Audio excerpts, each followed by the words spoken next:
Rebecca Mitchell became suspicious when she saw the neighborhood gardener, Tom Harris, call her 8-year-old daughter, Emily, for private conversations in the backyard, always on Tuesday and Thursday mornings for 2 months.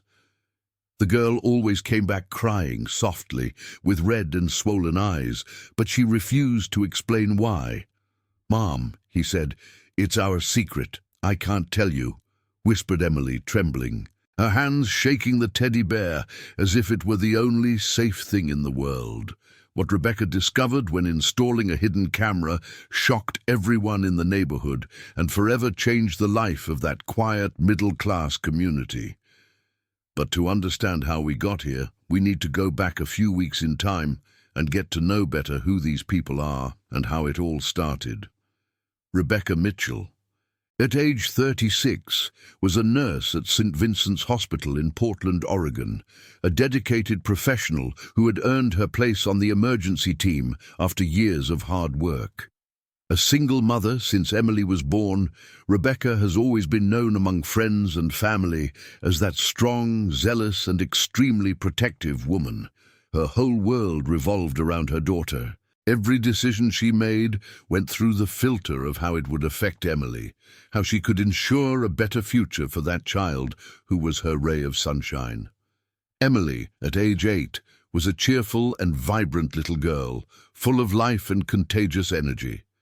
She had blonde hair that glistened in the Oregon sun, curious blue eyes that seemed to see beauty in everything, and a smile that lit up any room. She loved to play in the backyard of the house with her dolls, creating elaborate stories where they were all friends and lived in a perfect world.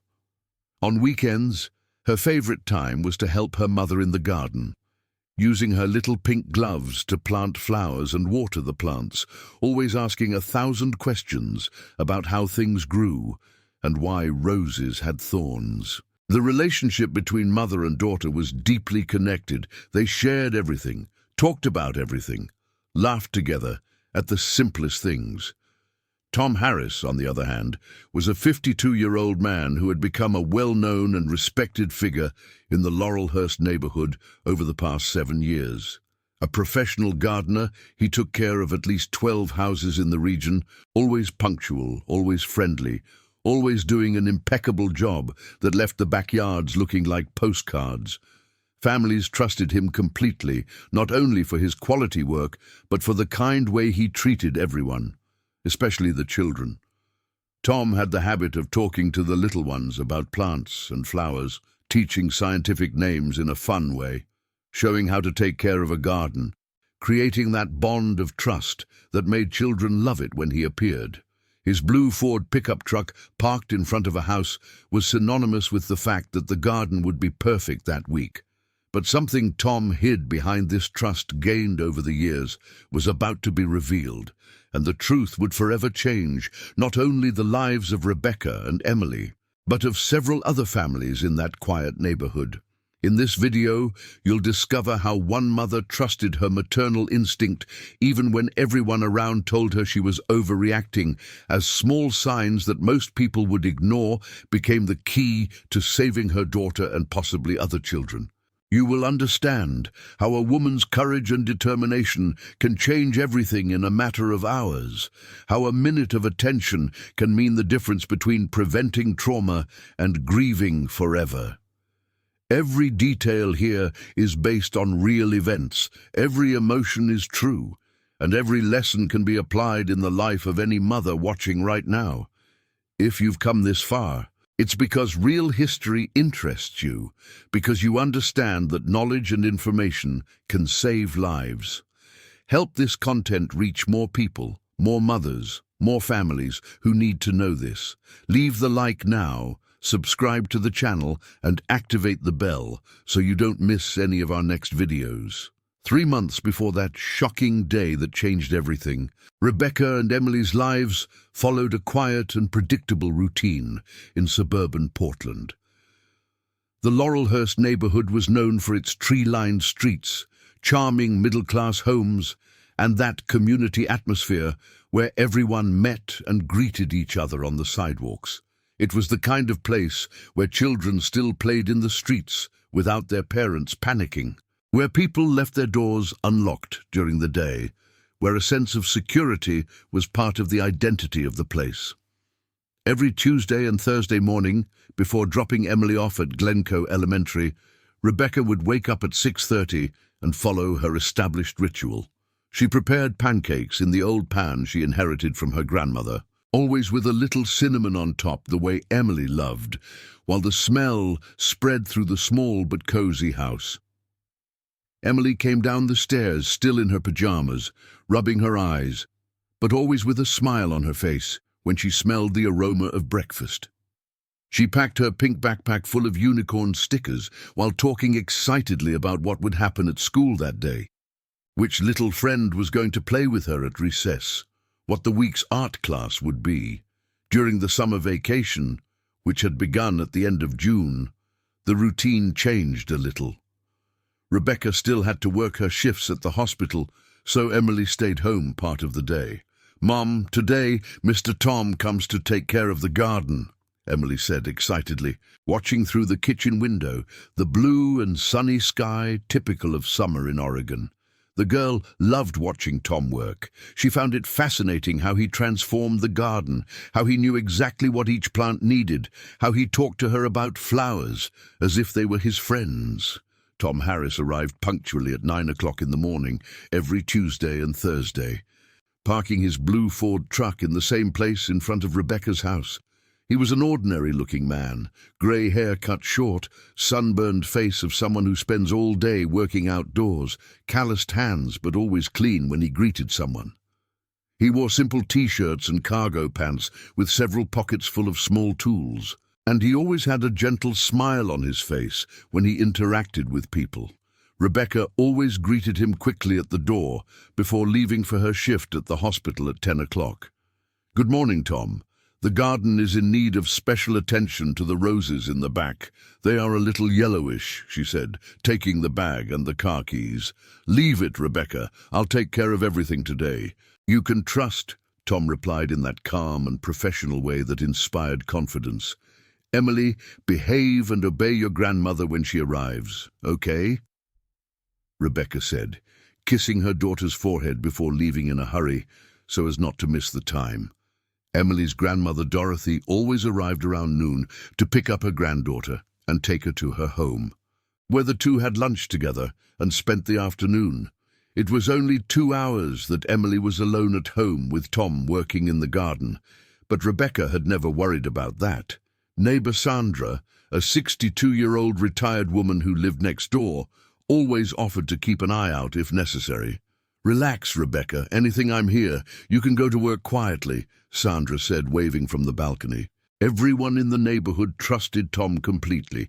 He took care of at least 12 houses in the area and had impeccable references from all the families. People recommended him to each other, saying that it was impossible to find someone more reliable and dedicated. Rebecca felt safe with this arrangement. After all, it was only 2 o'clock. Emily was inside watching cartoons or playing with her dolls in the living room. Tom worked in the garden and rarely had to enter the house except to get water or use the bathroom when she authorized it. It seemed like the perfect setting, the ideal solution for a single mother who needed to work but didn't want to leave her daughter in expensive daycare or summer camps. What could go wrong in such a safe neighborhood with such a well-recommended professional, with attentive neighbors around? For the first 4 weeks of this arrangement, everything seemed to work perfectly well. Emily was happy. She played a lot. She told stories about how Tom taught cool things about plants. "Mom, did you know that bees love purple flowers?" "Mister, Tom told me that they see different colors than we do," Emily said, with that sparkle of discovery in her eyes. Rebecca smiled, happy to see her daughter learning new things, developing an interest in nature, having quiet summers at home instead of getting bored. Tom always left the garden impeccable, the plants well cared for, the grass trimmed at the perfect height, the flowers vibrant and healthy. Rebecca paid on time, and he thanked her politely, always exchanging a few kind words about the weather or commenting something about Emily. "She's a very smart girl, Rebecca. "She's lucky to have such a smart and educated daughter," Tom would say before leaving, putting his tools in the truck. "Thank you, Tom. She really loves watching you work." "You have patience with the children," Rebecca replied without any suspicion, without any alarm ringing in her mind. The afternoons followed their normal rhythm. Rebecca came home from the hospital around 6 in the afternoon, tired but always excited to see Emily. She met her daughter at Grandma Dorothy's house, the two usually baking cookies or watching some old movie that Dorothy loved to show to her granddaughter. "How was your day, my love?" asked Rebecca, hugging Emily. "It was great, Mom. Grandma taught me how to make chocolate chip cookies. And in the morning I saw Mr. Tom plant new flowers in the garden," Emily replied excitedly. "Everything seemed absolutely normal, absolutely safe, absolutely under control. But it was on a Tuesday in July, when the heat was especially hot in Portland and the sky was completely blue without a single cloud, that Rebecca noticed something different for the first time. That day, she had to leave the hospital early because she had a terrible headache that just wouldn't go away with painkillers. Her supervisor allowed her to leave at noon, something rare but justifiable, given her history of never missing and always covering extra shifts when necessary. Rebecca arrived home around 3 in the afternoon, much earlier than usual. He parked the car in the garage, grabbed his purse, and walked in the front door, expecting to find the house empty, since Dorothy should have picked up Emily hours ago. But as she entered the living room, her heart sank at the sight of a scene she hadn't expected. Emily was sitting alone on the couch, cuddling with her time-worn brown teddy bear, the one she'd had since she was a baby and only hugged when she was very sad or scared. The girl's eyes were red and swollen, her cheeks stained with trails of fresh tears, and she stared into space with a distant expression that Rebecca had never seen before. "What happened, my love? Why are you crying? Where's Grandma?" asked Rebecca, dropping everything on the floor and running to kneel in front of her daughter, her heart racing with that maternal instinct that something was very wrong. His hands trembled slightly as they touched Emily's face, feeling her cheeks still wet. The headache that had brought her home suddenly seemed insignificant in the face of the scene in front of her.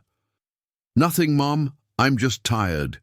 Grandma called, saying she couldn't come to pick it up today because she wasn't feeling well, so I stayed here," Emily replied in a low, monotonous voice, completely different from her normally excited tone. She looked away, unable to face her mother's worried eyes, and squeezed the teddy bear tighter, her small fingers sinking into the soft fur of the toy, as if she were holding on so it wouldn't collapse completely. Rebecca felt a tightness in her chest that she couldn't explain, that feeling that something was deeply wrong, but not being able to identify exactly what. Emily never hid anything from her. She always told everything about her day in the smallest details, from the color of the sky to what she ate for lunch. This closed behavior, these tears without explanation, this refusal to look each other in the eye, all of this was completely out of the ordinary and set off a silent but deafening alarm in Rebecca's mind. "But why were you crying, daughter? Has something happened that made you sad? Were you hurt?" Rebecca insisted, trying to keep her voice calm despite the growing panic in her chest. She quickly checked Emily's arms and legs for any bruises or scrapes, but found nothing. "Did you joke with Mr. Tom today? Is he still here?" Rebecca asked, trying to sound casual, but her voice came out slightly shaky. Upon hearing Tom's name, Emily froze for a second that seemed to last forever. Her whole body tensed, her shoulders went up until they almost touched her ears, and she pressed her lips together, forming a thin line. Then he just nodded his head in an almost imperceptible yes, quickly got up from the couch with sudden movements and ran to the bedroom, going up the stairs so fast that he almost tripped on the last step. The bedroom door slammed, and Rebecca heard the click of the lock being turned from the inside. Rebecca stood there in the middle of the room, kneeling on the floor where she had spoken to Emily, feeling a strange uneasiness running through her entire body like an icy wave. Her hands were shaking now, no longer lightly but visibly, and her heart was pounding so hard that she could hear the sound pulsing in her ears. What had just happened? Why did Emily react that way when she heard Tom's name? Why did he run to the room and lock the door as if he was running away from something?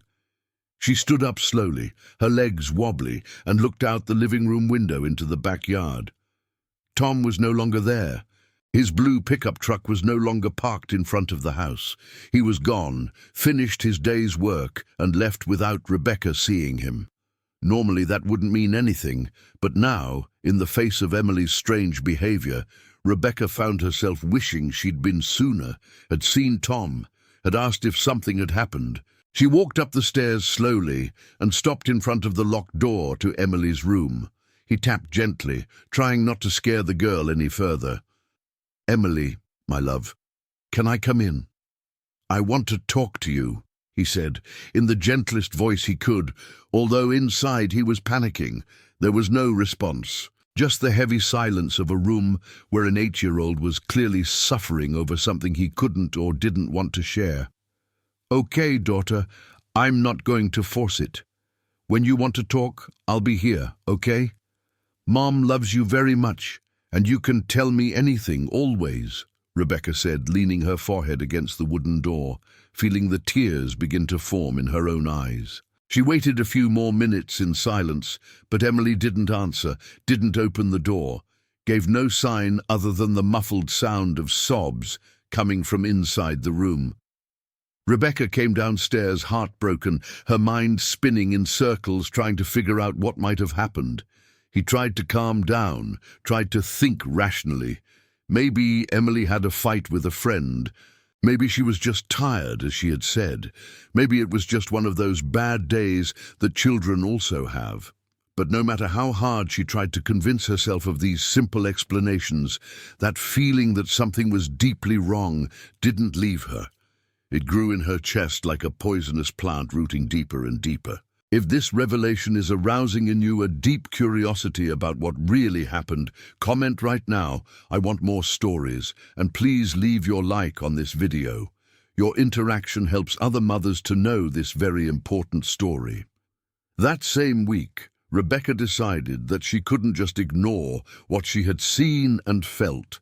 Her maternal instinct, that inner voice that every mother develops when her child is born, was screaming that something wasn't right. She needed to understand what was happening to Emily.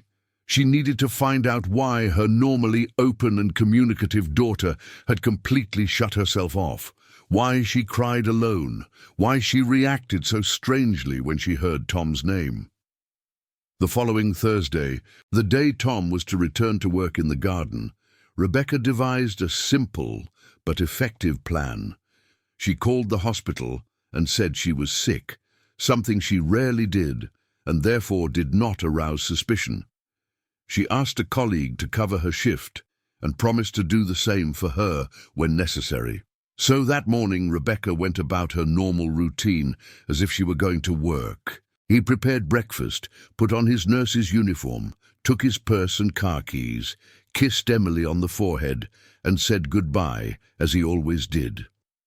But instead of driving to the hospital, Rebecca parked the car 2 blocks down the road, on a side street where she knew she wouldn't be seen. She waited a few minutes to make sure she looked like she was really gone, and then walked back. Walking fast, but trying to look casual if a neighbor saw her. His heart was beating fast, a mixture of nervousness and determination coursing through his veins. She felt kind of ridiculous, like she was in an amateur spy movie, but at the same time, she knew she needed to do it. She needed to see with her own eyes what happened when she wasn't home. Rebecca entered discreetly through the back door of the house, the one that led to the kitchen, using the spare key she always kept under a potted plant. He took off his shoes so as not to make noise and positioned himself near the living room window, where he had a perfect view of the front yard through the half-opening curtains. From there, she could see everything without being seen. She could observe without interfering. She could finally find out if her suspicions were well-founded or if she was just being a paranoid and overprotective mother, as she feared. Tom arrived at exactly 9 o'clock as usual, punctual to the minute. Rebecca saw him park the blue truck, get out with his tools, and get to work in the front yard. He looked completely normal, working methodically, mowing the lawn with precise movements, trimming the bushes with that skill of someone who has been doing it for years. From time to time, he would quietly whistle a melody that Rebecca didn't recognize. He seemed completely relaxed and focused on his work.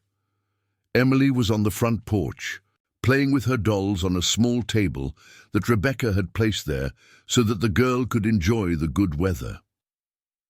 From where she was, Rebecca could see her daughter clearly and noticed that Emily looked a little tense. Her movements with the dolls were mechanical, without that natural animation she usually had when she played.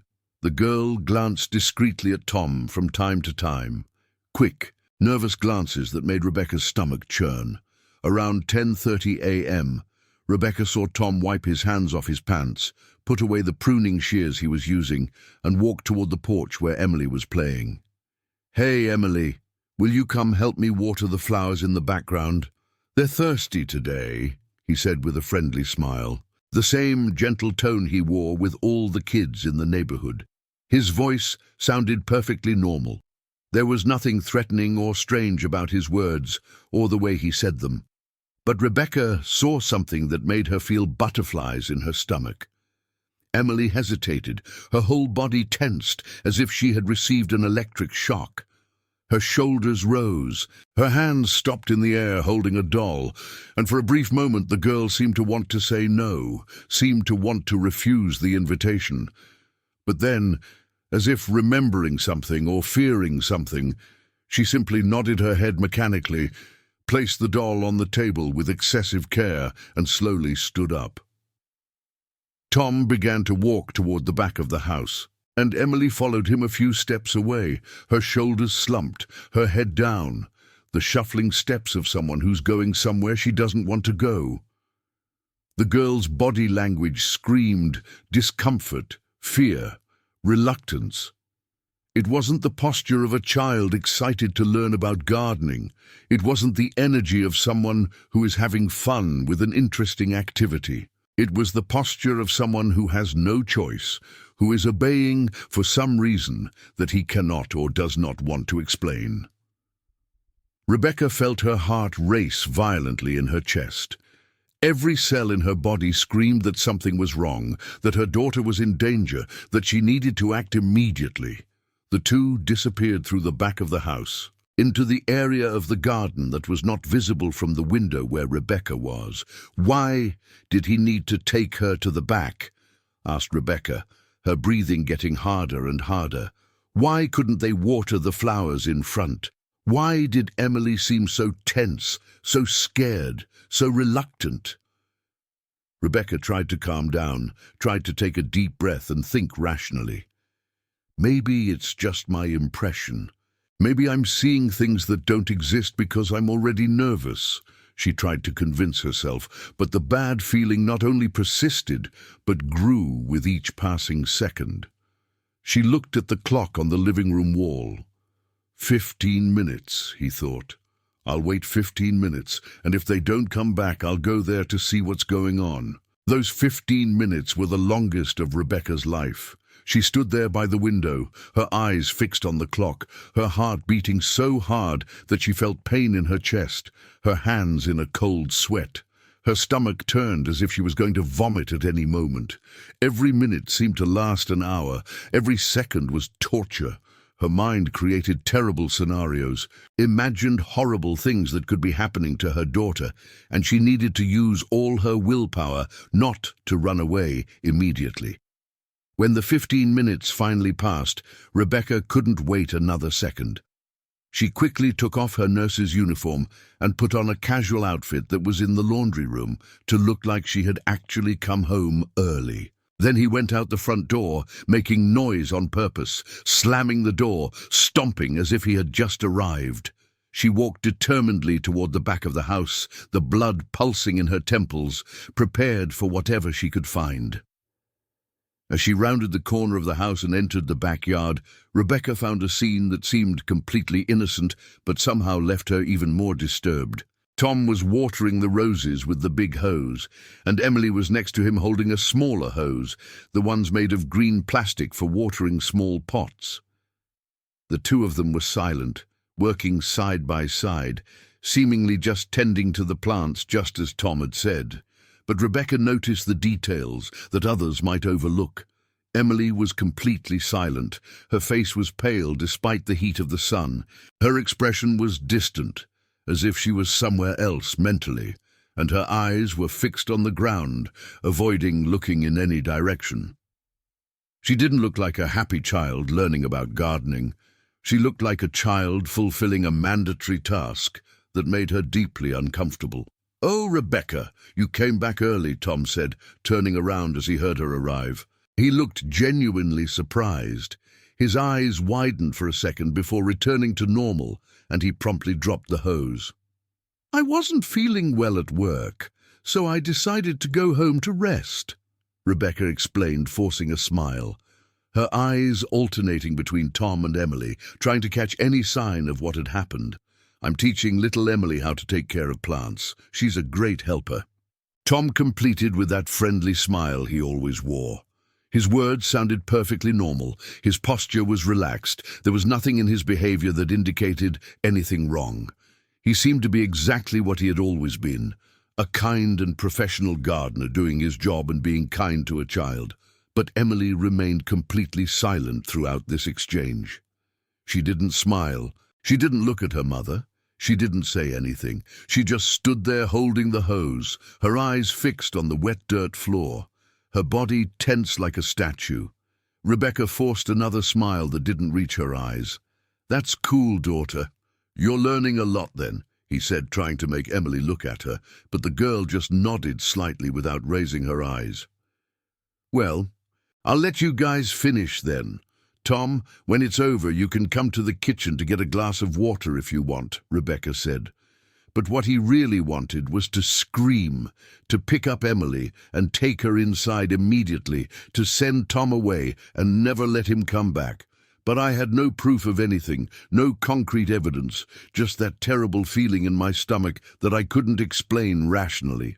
Rebecca went back inside the house, but positioned herself at the kitchen window where she could continue to observe. He saw when Tom and Emily finished watering the plants. He saw when he put away the hoses. He saw when he finally said something to Emily that she couldn't hear. And he saw when the girl ran into the house as if she was running away from something. Emily went straight up to the bedroom, without going through the kitchen where Rebecca was. Rebecca followed her and found her daughter sitting on the bed hugging the teddy bear, her eyes red again, although she was not actively crying at that moment. "My love, what happened out there? Did Mr. Tom do anything that made you sad?" asked Rebecca, sitting on the bed next to her daughter, trying to keep her voice calm and comforting. "Nothing, Mum. It's okay. He only taught me about plants," Emily replied in that monotone, distant voice again. She didn't look into Rebecca's eyes. She kept her face turned to the side, her fingers squeezing the teddy bear with unnecessary force. "Why are you crying then? You can tell me anything, you know that, right?" "Mum will never be mad at you for telling the truth," Rebecca insisted, her heart breaking to see her daughter so clearly suffering but unable to help because she didn't know what was wrong. "It's nothing, Mum, I'm just tired," Emily repeated, and then did something that left Rebecca completely shocked. The girl got up from the bed abruptly and said she was going to take a shower, locking herself in the bathroom before Rebecca could say any more words. An 8-year-old who normally needed to be convinced to take a bath was now using it as an excuse to get away from the conversation. Rebecca sat there on Emily's bed, looking around the colourful room full of dolls and drawings on the walls, and felt completely lost. Her instinct screamed that something terrible was happening, that her daughter was in danger, but she had no proof, no concrete evidence to justify her suspicions. And worse, her own daughter was refusing to tell what was wrong. She was completely shutting herself off in a way she had never done before. Was he seeing problems where none existed? Was he letting his protective nature turn into paranoia? Could it be that Tom was really just a kind gardener doing his job, and Rebecca was inventing a monster where there was only one working man? But then why was Emily so different? Why did he cry? Why did it close? Why did your entire body show discomfort and fear? Rebecca spent the rest of that day in a haze of worry and confusion. Emily remained quiet and detached, refusing to talk about anything related to Tom or the garden. At dinner time, she barely ate. She pushed the food on the plate with her fork, without actually bringing anything to her mouth. At bedtime, he asked to leave the hallway light on, something he hadn't done since he was 5 years old. That night, lying in her own bed, Rebecca couldn't sleep. I stared at the ceiling in the dark, my mind spinning in endless circles, trying to decide what to do. Should she trust her instinct and push Tom away completely, risking appearing crazy and overprotective? Should he confront Emily more directly, pressuring the girl to speak even if it made her even more closed? Should I talk to other parents to see if anyone else had noticed anything strange? Or should it simply take a closer look? Wait for more concrete signs before acting. But what this story was about to reveal is that small moles are exactly what mums need to pay attention to. Stay here with me, because what happened in the coming weeks will show you how crucial Rebecca's behavior was in saving not only her daughter, but several other children as well. Over the next 2 weeks, the pattern repeated itself so accurately that it looked like a rehearsed choreography. And it was precisely this mechanical repetition that further increased Rebecca's suspicions. Every Tuesday and Thursday, punctually at 9 in the morning, Tom arrived in his blue truck. Every Tuesday and Thursday, around 10:30, he called Emily to help him in the back of the garden, always with the same justification of teaching about gardening, always with that friendly smile and gentle voice. And every Tuesday and Thursday, without exception, Emily would come back inside the house with red eyes, trembling slightly, hugging her teddy bear as if he were her only anchor in reality. Rebecca started working different shifts at the hospital whenever possible, trying to be home more often when Tom worked in the garden. She pretended to be doing household chores, but in fact she was always positioned near windows, always watching, always trying to see or hear something that explained what was happening. But Tom was careful. He always took Emily to the back of the garden, where the view of the house was limited. He always spoke too quietly for Rebecca to hear inside. He always kept that perfectly normal and professional appearance.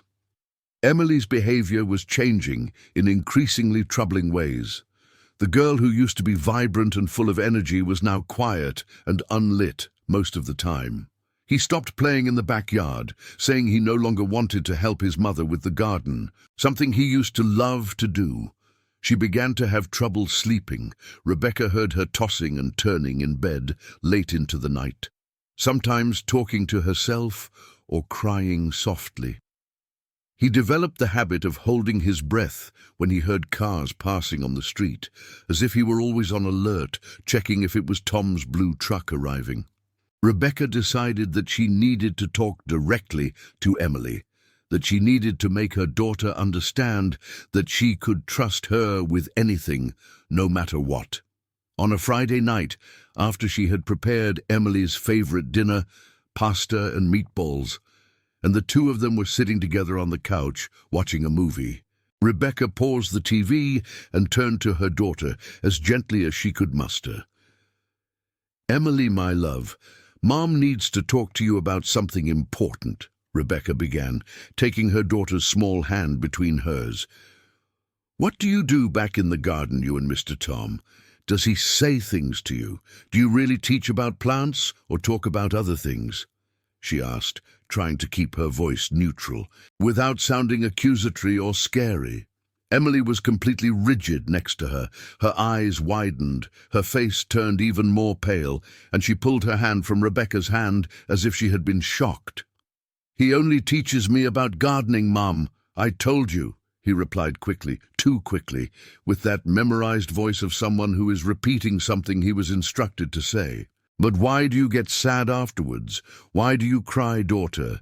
If he's just teaching him nice things, shouldn't you be happy?" Rebecca insisted, feeling tears start to form in her own eyes. She could see her daughter suffering.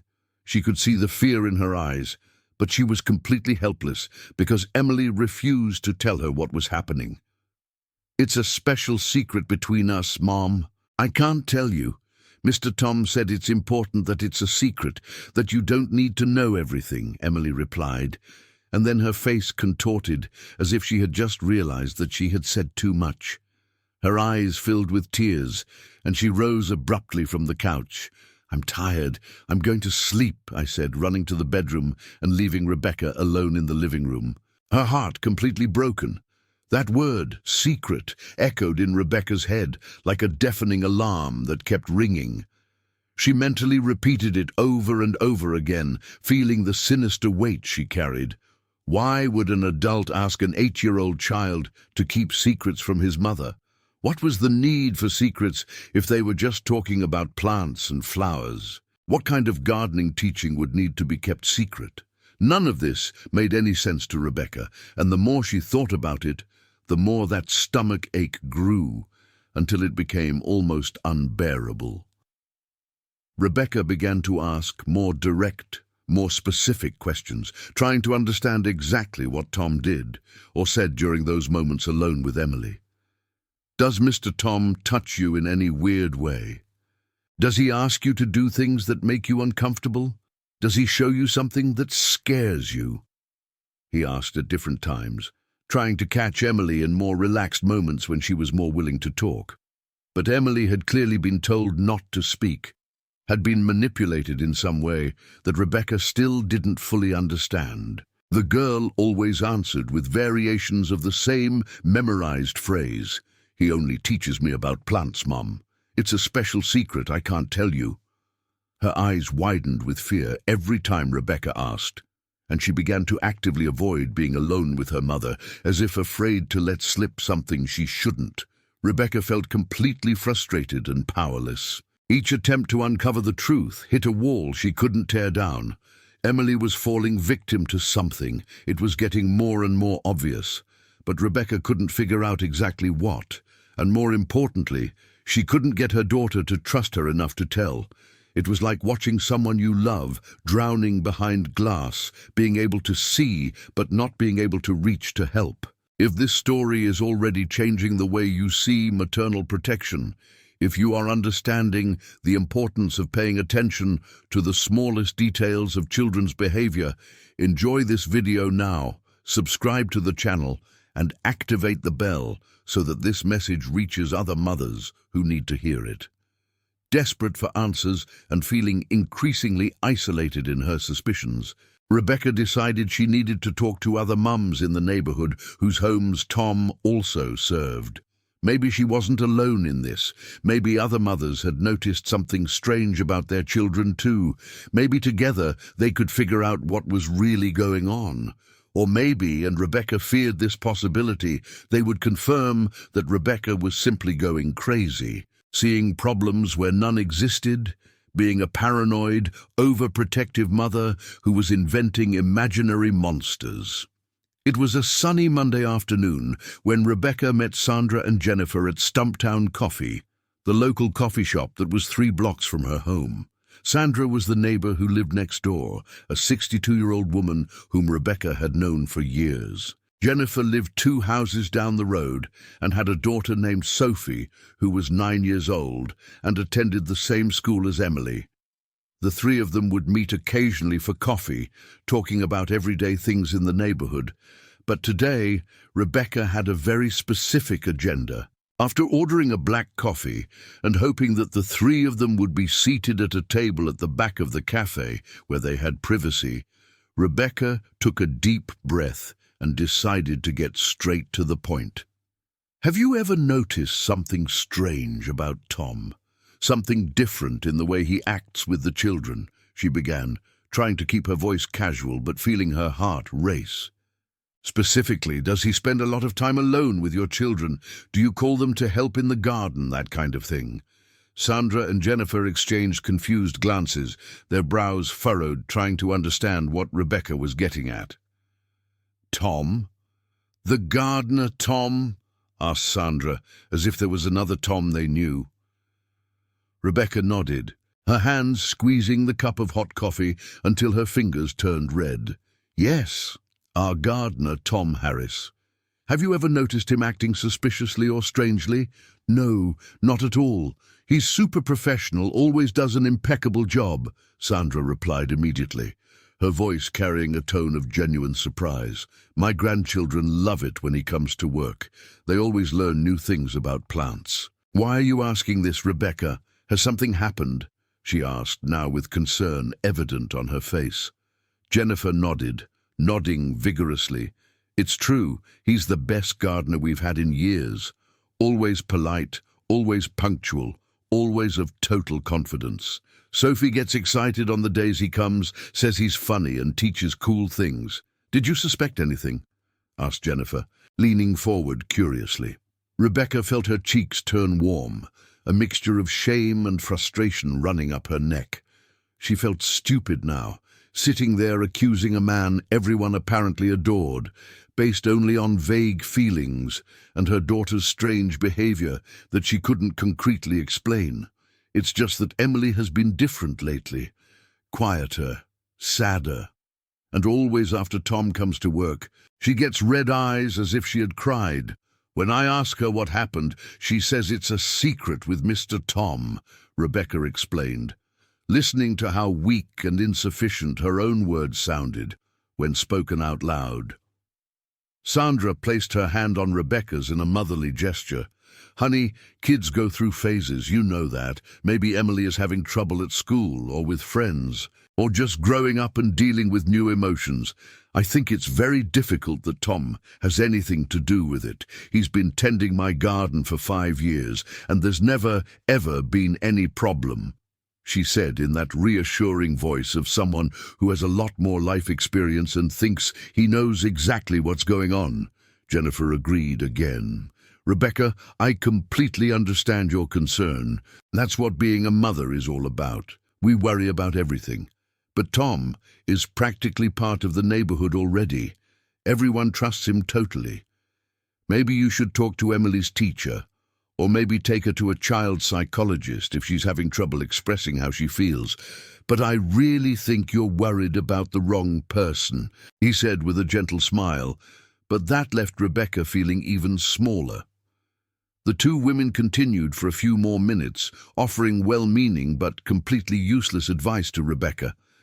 They talked about how children this age begin to develop more complex inner lives, how secrets are part of growing up and the search for independence. How Rebecca was probably just tired of working at the hospital and seeing problems where none existed. Each word was like a small knife cutting through Rebecca's confidence in her own instincts, making her question her own sanity. When Rebecca finally left the cafe half an hour later, she felt completely isolated and alone. Was he really going crazy? Was he seeing things that didn't exist? Was her protective love for Emily turning into an unhealthy paranoia that caused her to accuse an innocent man?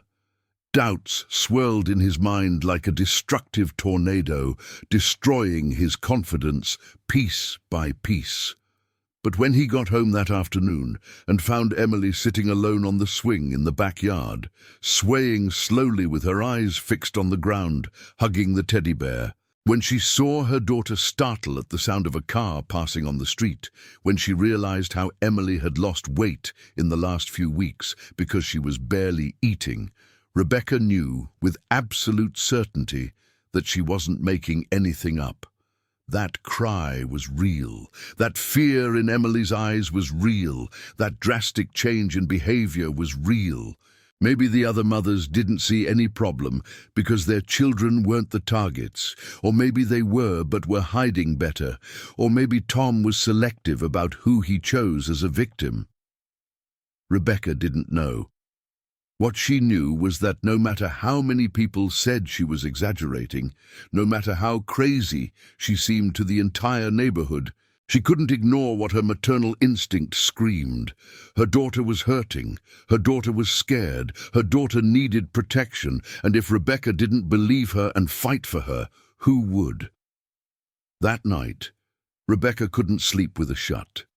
Lying on her bed, Rebecca heard Emily's muffled cry coming from the next room, a low, intermittent sound that seemed to come from the depths of the girl's soul. It was 3 o'clock in the morning when she finally made an irrevocable decision, a decision that would change everything. It didn't matter if the other mums thought she was overreacting. It didn't matter if Tom had years of impeccable references. It didn't matter if she looked crazy to the whole neighborhood. Her maternal instinct screamed too loud to ignore, and that scream clearly said that her daughter was in real and immediate danger. Rebecca got out of bed with cold determination, the kind of determination that comes when a mother realizes she needs to protect her child above all else. The next morning, she called the hospital faking a bad flu, coughing on the phone to give it credibility, and said she couldn't work.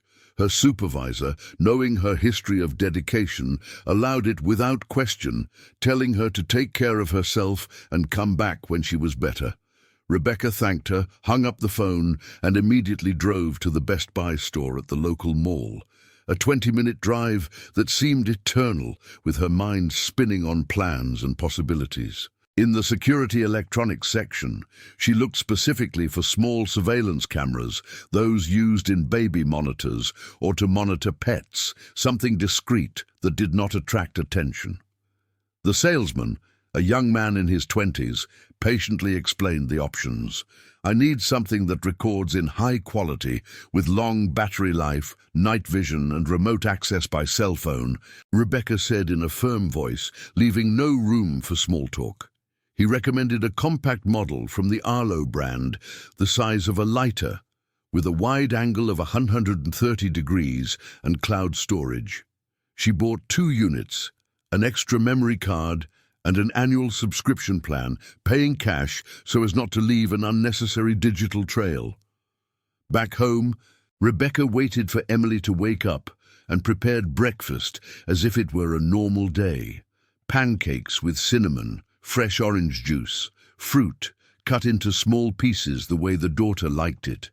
But while Emily ate distracted looking out the window, Rebecca tested the camera on her cell phone, installing the app, synchronizing accounts, checking image quality. Everything worked perfectly. The picture was sharp, even in low light, the audio clear enough to capture normal conversations. After breakfast, while Emily played in the living room with her puzzles, Rebecca went out to the backyard with some excuse about checking the roses. She found the perfect spot, among the thick branches of a tall rose bush in the corner of the garden, where the dense foliage provided natural camouflage, but still allowed a wide view of the entire area.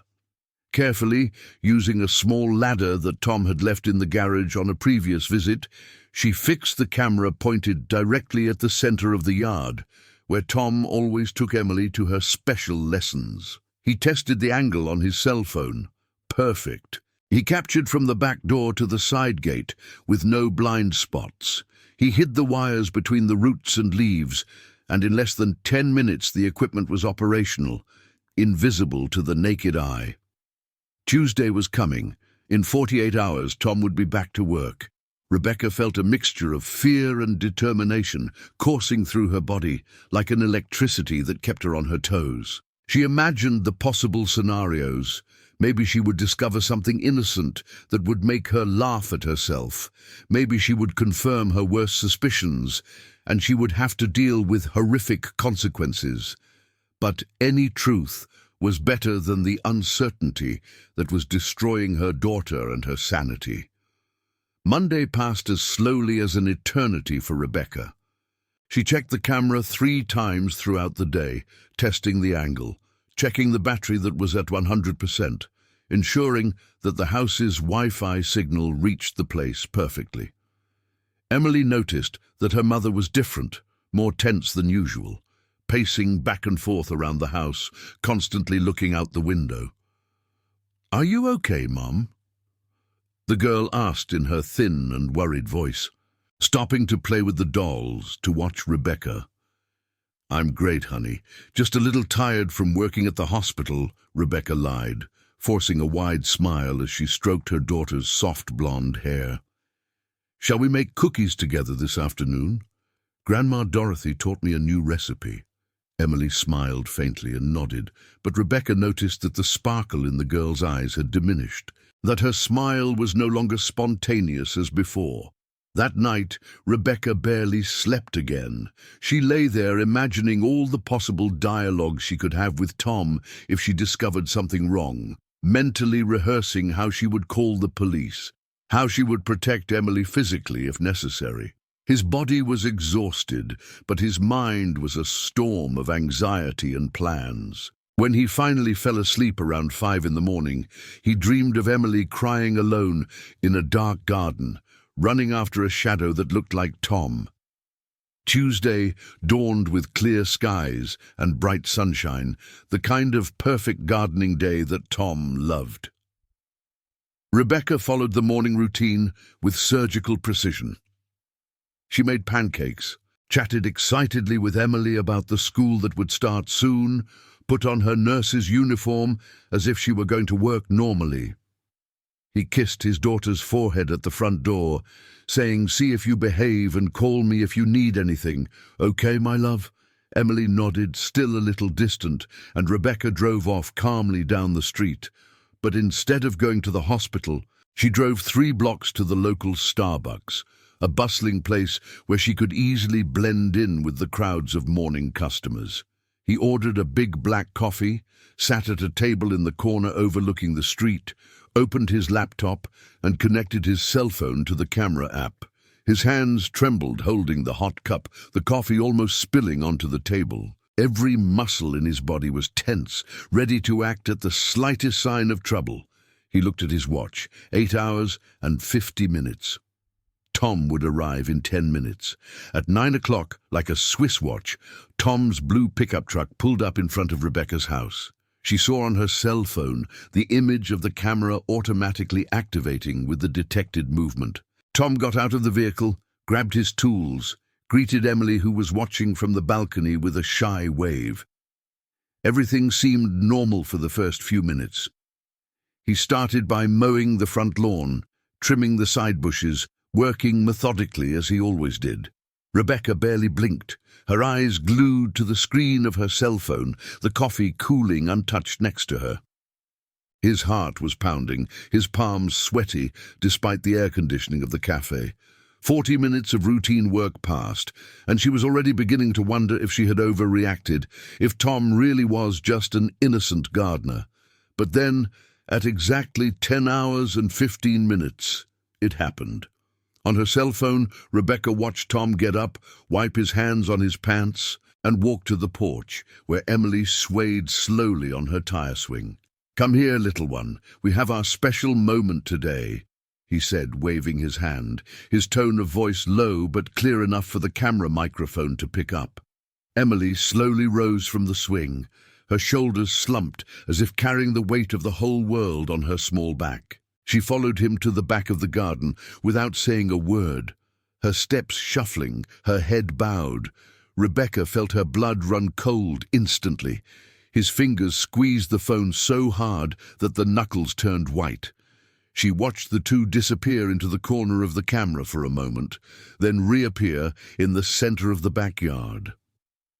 Tom positioned Emily with her back to him, in front of the rose bushes where the camera was hidden, and began to massage the girl's shoulders in a totally inappropriate way. His large, calloused hands slowly ran down Emily's thin arms, squeezing in a way that was nothing innocent or educational. He leaned forward, whispering things directly in her ear, his face too close. Emily was paralyzed in place, her body rigid as a board, tears streaming silently down her child's face without her making a sound. "That's our special secret, remember? If you tell your mother, she's going to be very mad at you," Tom said in a low, menacing voice, but clear enough for the camera to catch every disgusting syllable. "You're my special helper. No one else understands how the two of us do," he added, his hands still running down her arms in slow, disturbing circular motions. Rebecca felt violent nausea rise up her throat, the world around her at Starbucks disappearing completely. Her stomach turned, bile rising to her mouth, but she swallowed hard and focused on the screen. Tom's every word was like a punch to the chest. Every touch on Emily was a stab in a mother's heart. There was concrete, irrefutable proof, recorded in high definition. Her daughter was being manipulated, threatened, touched inappropriately by a man she had blindly trusted. If you're here, it's because this story deserves to be heard completely. I believe that what comes next will surprise you even more. It will show the strength of a mother when her instinct speaks louder than any doubt. Don't leave this video before you find out how it all ended and what it teaches us all. Rebecca didn't think twice, didn't hesitate for a second. Her emergency nurse instincts kicked in. That same speed of thought she used to save lives at the hospital now focused on saving her own daughter. He picked up his phone with shaky but decisive hands, automatically saved the video to the cloud with a quick tap on the app, ensuring that nothing was lost. He threw $20 on the breakfast table without caring about change and ran out the door, ignoring the curious looks of the other customers. He ran the 3 courts to his home like he had never run in his life, his sneakers hitting hard on the hot asphalt, his heart beating so hard in his chest that it seemed like it was going to explode at any moment. Every breath was a choke, her lungs burning with the effort. But she didn't slow down for a second. As he ran, he dialed 911 on his cell phone with his thumb, activating the speakerphone so he could talk without stopping running. "Emergency, what's your problem?" replied the operator in a calm and professional voice. "I need help immediately. My address is 2847 Oak Street, Laurelhurst neighborhood, Portland. I have video proof that the gardener is abusing my 8-year-old daughter right now," cried Rebecca between desperate sobs, her voice hoarse with panic and physical exertion. "Madam, keep calm. Give me more details. The police are being dispatched now," the operator replied, trying to calm her down as she frantically typed the information. "He's in the backyard right now. I have everything recorded. He touched her inappropriately, threatened her to keep it a secret. My daughter is in danger." Rebecca continued, screaming the information as she rounded the final corner, already seeing her house in the distance. The operator confirmed the address, said that 2 vehicles were 5 minutes away, asked her not to confront the suspect alone. But Rebecca knew she couldn't wait. She knew every second counted. The tears blurred her vision, running down her hot face mixed with sweat. But she didn't stop. She didn't clean her face. She focused only on getting home. "I saw neighbors going out to their morning routines, cars passing slowly, dogs barking curiously, but everything was a peripheral blur. Her whole world had been reduced to the image of Emily alone with Tom in the backyard, to the urgent need to protect her." Finally, panting and exhausted, Rebecca arrived at the front gate of her house, which was miraculously unlocked. She threw it wide open, ran down the side of the house toward the back, her lungs burning like fire, her legs shaking with fatigue but driven by pure adrenaline. The garden gate was open, swaying slightly in the breeze, and she heard low voices coming from the yard. His heart stopped for a second as he rounded the corner. There was Tom, still with his hands on Emily's shoulders, the girl crying softly with her face buried in her small hands. "Hands off my daughter now!" Rebecca burst out with a primal strength she didn't even know she possessed, a voice so loud and fierce that it echoed throughout the neighborhood. Tom walked away in fright, stumbling backwards with his eyes wide in sheer panic, his face losing all color. Rebecca, I can explain. This is not what it seems. Tom began raising his hands in a pathetic defensive gesture. Shut up. I have everything recorded on my cell phone, every disgusting word, every disgusting touch you made with my daughter, interrupted Rebecca, advancing like a lioness protecting her cub, showing the cell phone with the video paused in the most compromising scene. Rebecca ran over to Emily, knelt on the dirt floor, and hugged the girl with all the strength of her body, pulling her away from Tom like a living shield.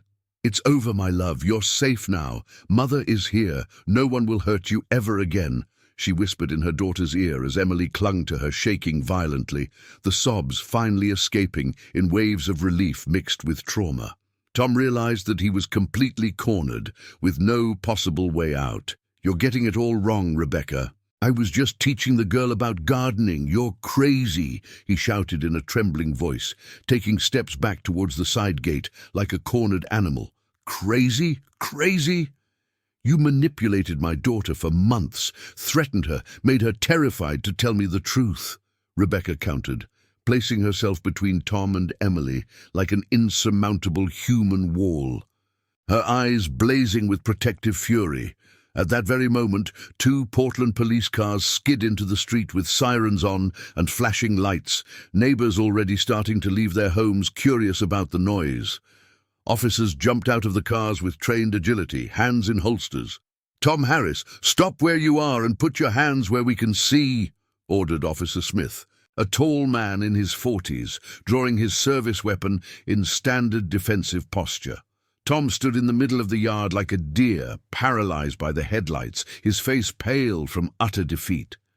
He was handcuffed right there, on his knees in the dirt of the garden he cared for, while Rebecca showed the video to the police on her cell phone, with tears of anger and relief streaming down her face. The officers shook their heads in disbelief and utter disgust as they watched the images, muttering things like "son of a" and "glad we caught it at the right time." This story is not for everyone. It requires a strong stomach and an open heart. If you're here so far, it's because you want to know the truth behind the facts. You want to understand how an ordinary mother turned into a hero. Are you ready for the final revelation that will change everything you thought about trust and motherly instinct? Tom was led to the police cruiser in handcuffs, his hands pinned behind his back, his head bowed as officers gently pushed him into the car.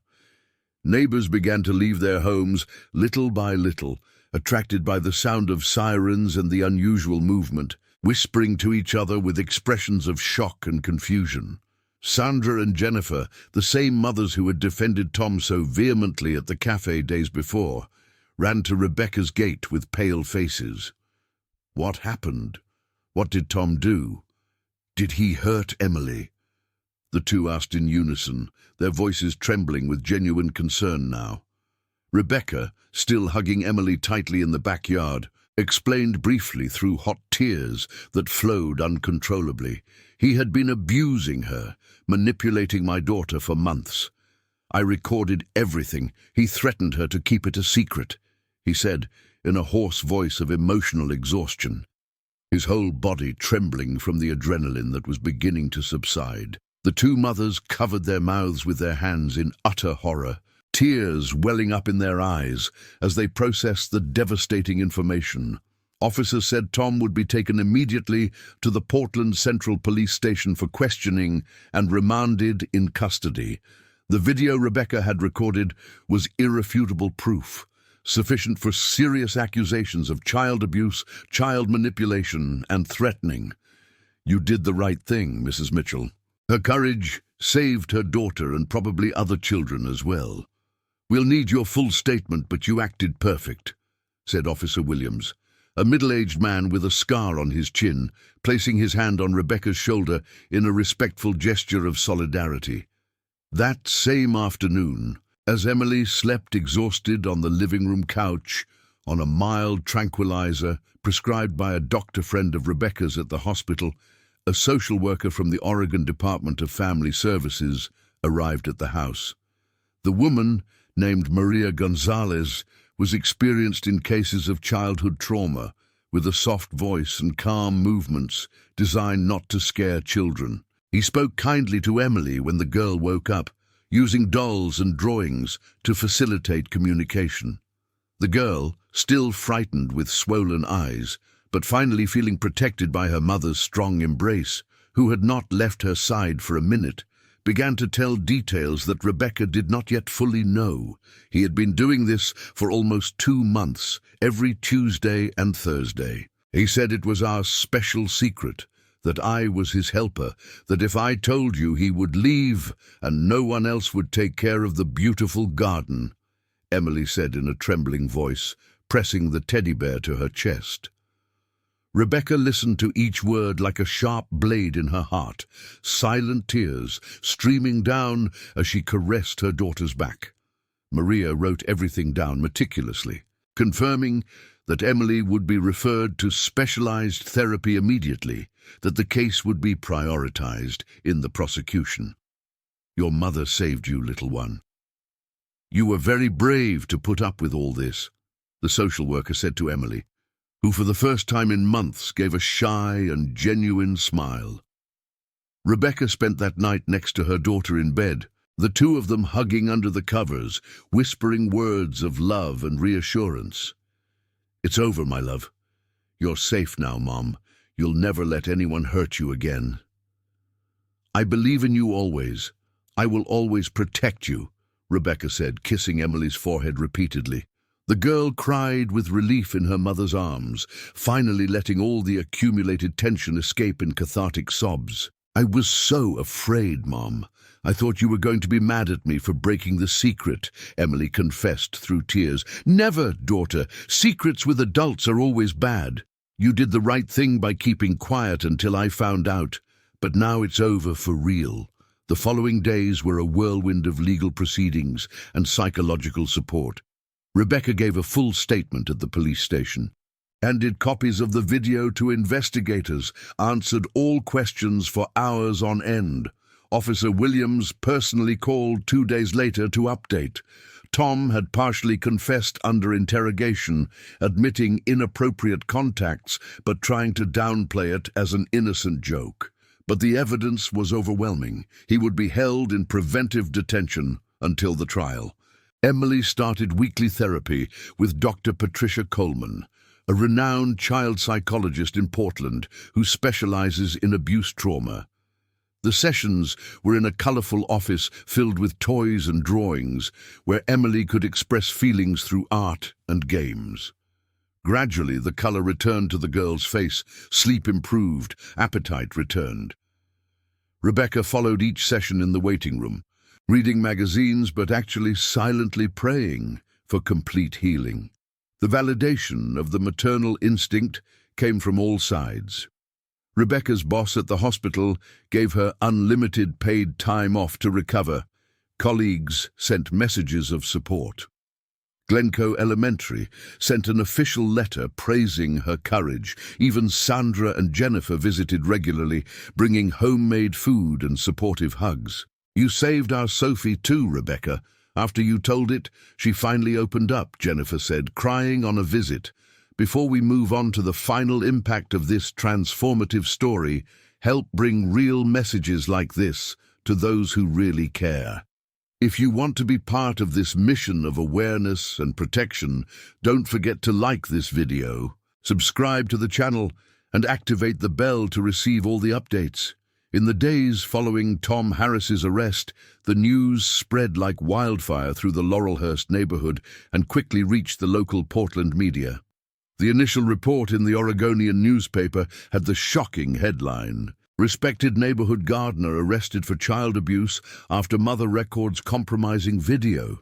Details about the case, without identifying Emily for legal reasons, described the recording as irrefutable evidence, mentioned Rebecca's courage, and warned other families.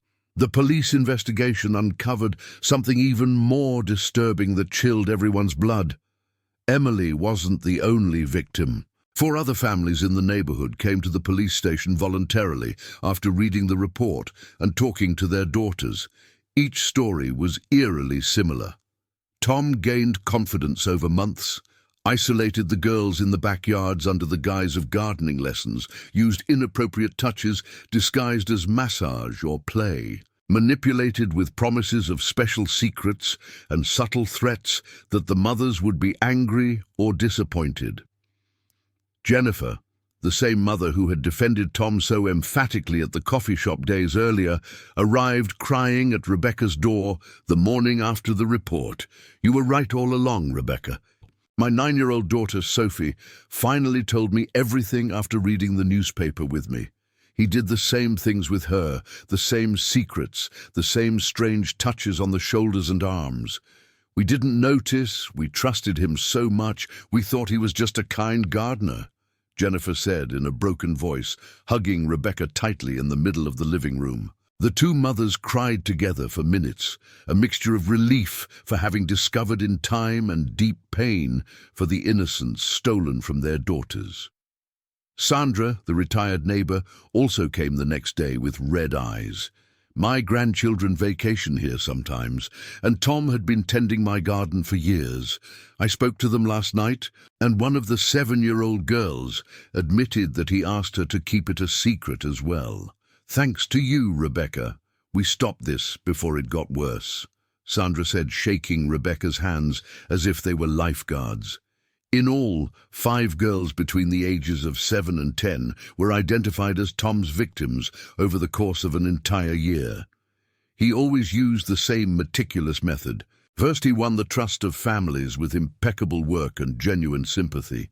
Then, he isolated the children in the back of houses away from the eyes of adults, manipulated with praise about being special helpers and veiled threats about disappointing their mothers or losing their favorite gardener. Police found compromising photos on his cell phone during the cell search, deleted but recoverable messages, and testimonies corroborating the pattern. Rebecca became the involuntary center of a support network that spontaneously formed in the neighborhood.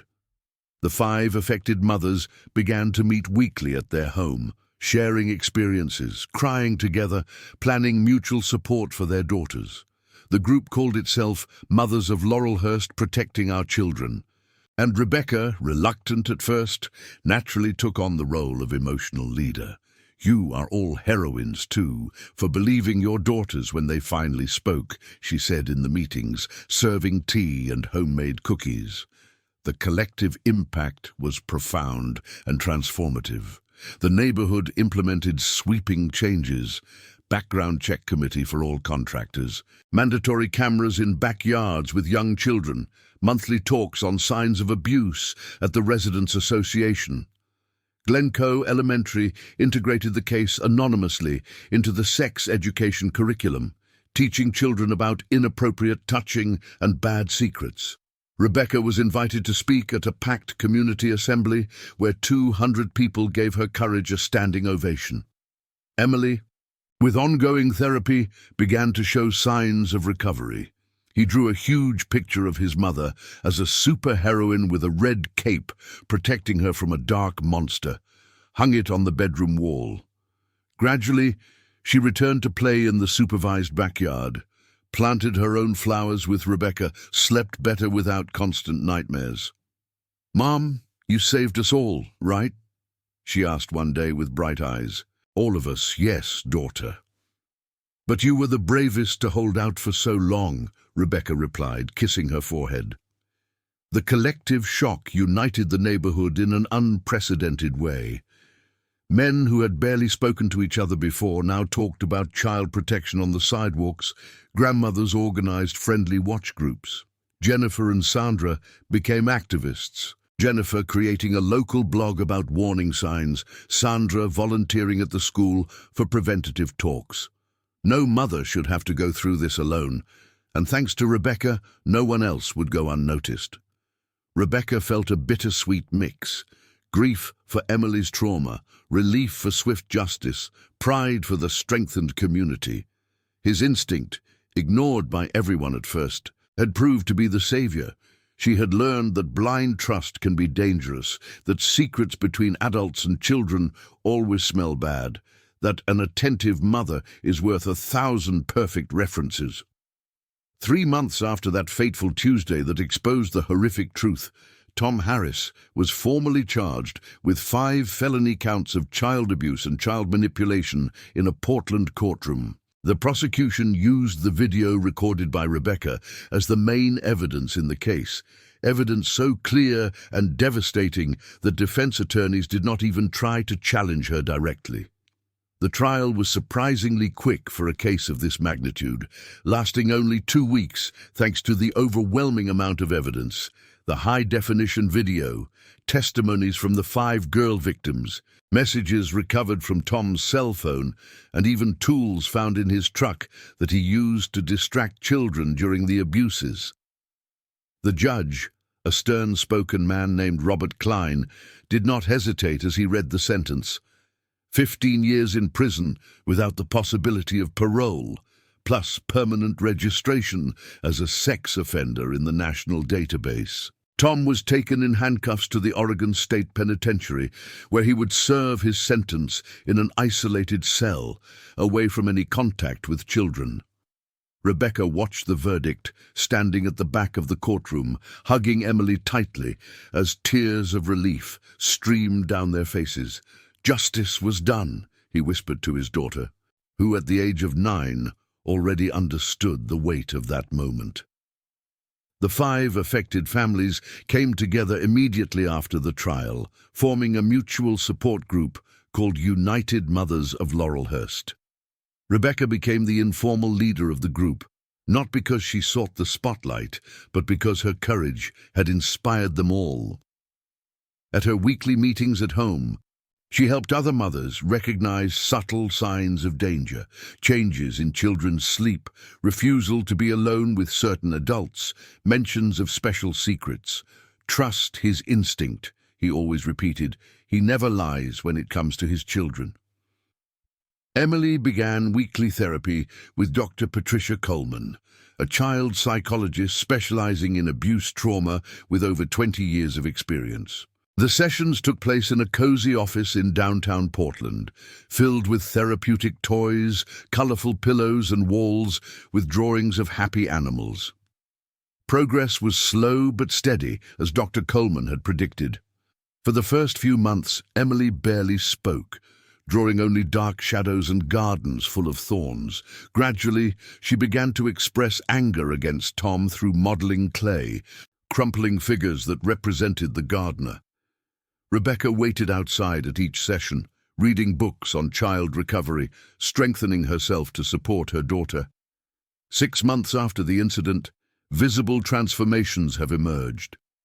Emily smiled again for real, that wide, spontaneous smile that lit up her round face. He started playing again in the backyard, now with Rebecca always around, planting sunflowers and daisies that grew strong in the Oregon sun.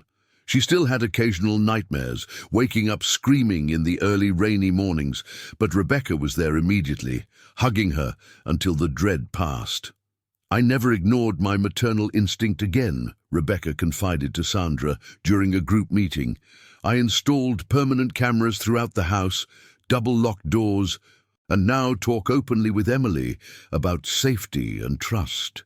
No child deserves to carry secrets alone." The community benefited deeply from this union.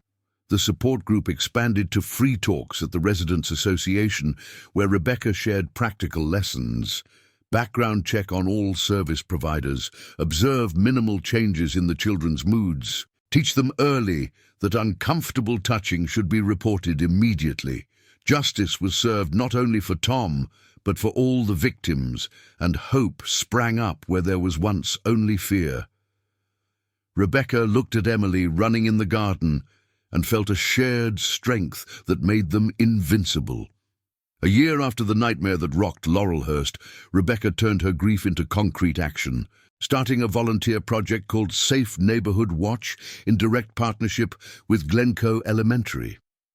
The program, funded by local donations and support from the City of Portland, offered free workshops for parents on recognizing suspicious behavior, warning signs in children, and the absolute importance of checking full references from any service provider who came into contact with minors. Rebecca taught the main sessions, anonymously using elements of her case to illustrate real points. The isolation in backyards, the manipulative secrets, the subtle changes in sleep and appetite. More than 100 families signed up in the first month, and the program spread to neighboring schools. Emily, now 9 years old, actively participated in a weekly therapeutic group with other girls who had gone through similar situations. Called Little Warriors, the group met in a community center decorated with colorful murals where children shared drawings, stories, and hugs. Emily learned there that telling the truth is not disobeying adults, but rather the bravest act of self-protection. He drew a huge poster with strong flowers breaking chains, explaining to the group, plants grow better without heavy secrets. Her confidence was visibly growing, and she even helped younger girls talk about their fears. The Laurelhurst neighborhood has completely changed its hiring policies. Every homeowners association now required thorough criminal verification via the FBI for gardeners, delivery people, tutors, or anyone with access to children. Camera-monitored yard signs have popped up in dozens of homes, and a community alert app has been created to share information about trusted contractors. Sandra, the retired neighbor, volunteered as a check coordinator, checking background weekly. Jennifer, Sophie's mother, has turned her personal blog into a website dedicated to abuse prevention, with thousands of monthly visits. Sandra, Jennifer, and other mothers became tireless local activists. No one should have to go through this, but if a mother suspects something, let her have the courage to act like Rebecca did, Jennifer said, at a packed community meeting at the school, her voice echoing with genuine emotion as 200 people gave a standing ovation. Rebecca's legacy was palpable: safer streets, more attentive families, empowered children to speak out. Emily played freely now, and Rebecca walked proudly, knowing that her voice had created lasting waves of protection. Today, 2 years after that Tuesday that changed their lives forever, Rebecca Mitchell looks back and recognizes that trusting her mother's instinct was the most important decision she ever made. Emily is 10 years old, a 5th grader at Glencoe Elementary, loves art classes where she paints vibrant gardens full of strong flowers, and has discovered a passion for photography, capturing butterflies and backyard sunsets with a simple camera Rebecca gave her. The nightmares have greatly diminished, appearing only in moments of stress such as school exams, and therapy with Dr. Coleman continues fortnightly, with constant praise for the emotional progress of the girl who turned trauma into resilience. Rebecca learned lessons she will carry with her for the rest of her life, lessons she shares in sold-out lectures all over Portland. The first and most important: when something seems wrong with your child, it's probably wrong, even if no one else sees the problem.